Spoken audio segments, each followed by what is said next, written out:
নমস্কার, কলিস কিচেনে সবাইকে স্বাগত জানাচ্ছি। আজ কচুরমুখী আর রুই মাছ দিয়ে একটা রেসিপি বানাচ্ছি। এখন বাজারে অনেক কচুরমুখী পাওয়া যায়।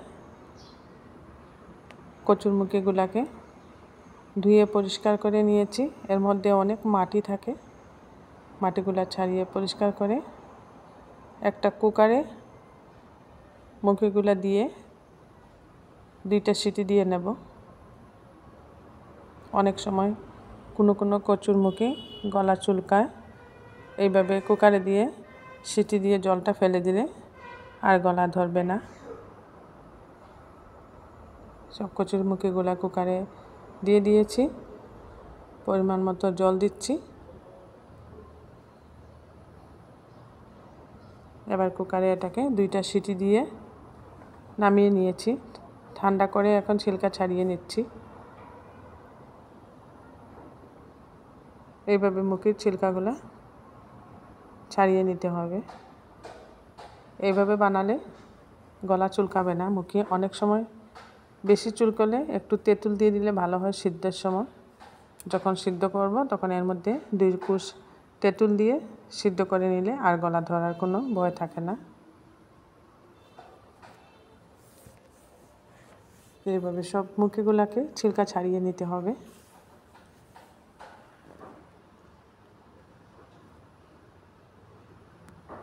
একটু শক্ত এখনের মুখগুলা।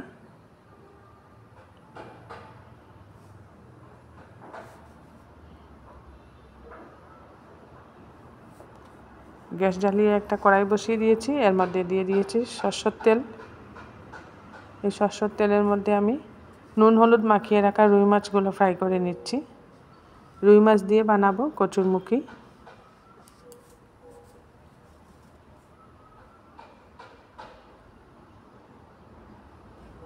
রুই মাছগুলোকে একটু কড়া করে ভেজে নিচ্ছি।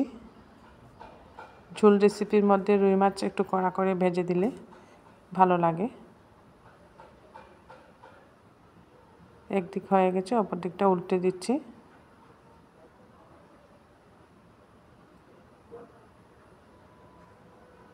আজ আমি বড় মাছ দিয়ে বানাচ্ছি। ছোট মাছ দিয়েও বানানো যায় কচুরমুখী দিয়ে যে কোনো রেসিপি। এভাবে মাছগুলোকে বারবার উল্টে পাল্টে লাল করে ভেজে নিচ্ছি। এবার এই কড়াইয়ের মধ্যে আরও একটু তেল দিয়ে দিলাম। আরও 2 চামচের মতো এখানে সরষের তেল দিয়ে দিয়েছি। ফোড়নে দিচ্ছি 5 ফোড়ন।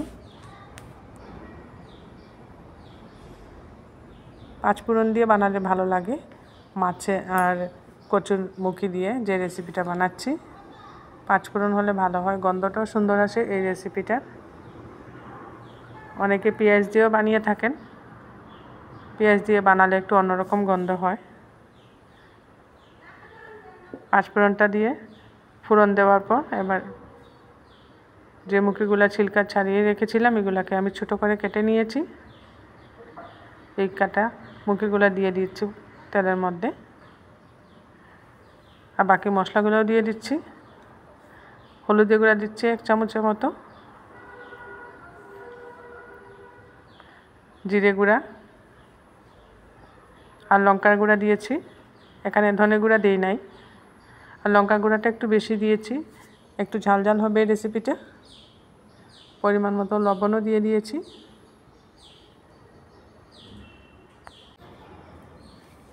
এবার ভালো করে কষিয়ে নিচ্ছি মশলার সাথে মুখীগুলোকে।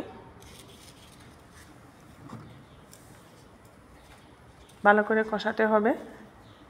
গ্যাসের আঁচটা মিডিয়াম করে ভালো করে কষিয়ে নিতে হবে। এই কচুরমুখী আর মশলা ভালো করে মিশিয়ে সুন্দরভাবে কষাচ্ছি। আর ঝালের জন্য আর কয়েকটা কাঁচা লঙ্কা দিয়ে দিলাম। এখানে 4-5টা কাঁচা লঙ্কা কেটে দিয়ে দিয়েছি এর মধ্যে।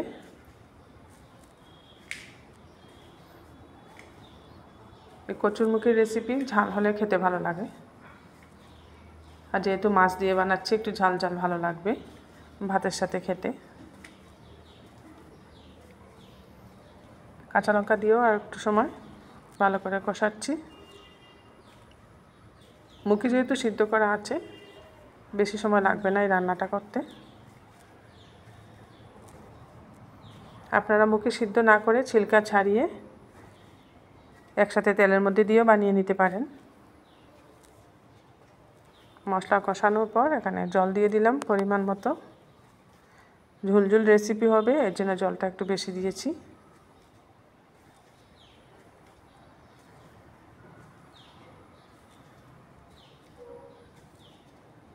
এবার কিছুক্ষণ ঢেকে দেব।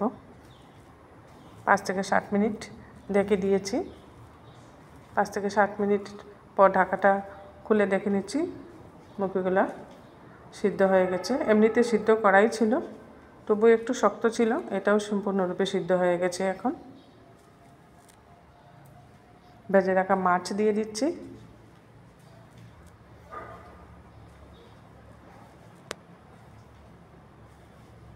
সব মাছগুলা দিয়ে ঝোলের সাথে ভালোভাবে মিক্সড করে নিচ্ছি। ঝোলের মধ্যে মাছগুলা দিয়েও একটু সময় ফুটিয়ে নিতে হবে। আরও একটু সময় ঢাকা দিয়ে আমি ফুটিয়ে নিচ্ছি।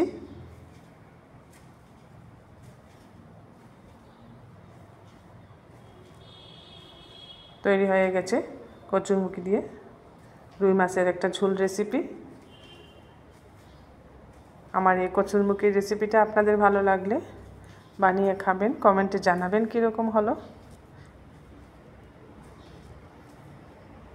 আর বেল আইকনটা টিপবেন, এতে করে যখনই নতুন রেসিপি আপলোড করি সাথে সাথে নোটিফিকেশনটা পেয়ে যাবেন। আর লাইক, শেয়ার, সাবস্ক্রাইব করবেন আমার চ্যানেলটা। গরম ভাতের সাথে কচুরমুখী রুই মাছের ঝোল